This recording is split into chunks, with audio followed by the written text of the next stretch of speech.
In this Argos Support video, we will show you how to repair a puncture with the supplied patches on your Trespass double premium raised airbed. To find and repair a puncture, you will need a microfiber cloth, the patches included with the airbed, and a stick of chalk.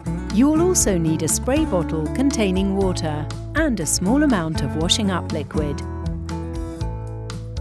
Firstly, turn the dial anti-clockwise to inflate the airbed. Once inflated, turn the dial clockwise to the stop position. Evenly spray the washing up liquid across the section of airbed you believe to be punctured. Carefully look and listen for bubbling, which will show where the puncture is. Once you have found bubbling, wipe away the washing up liquid with the cloth.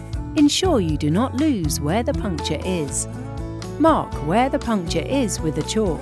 Next, rotate the dial clockwise to deflate the airbed.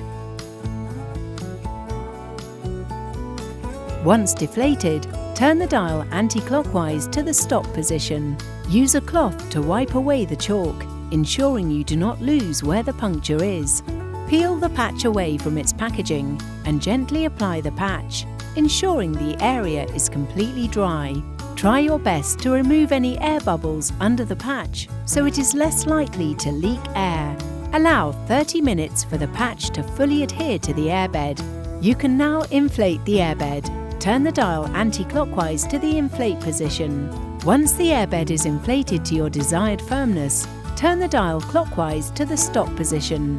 Your airbed is now ready to use.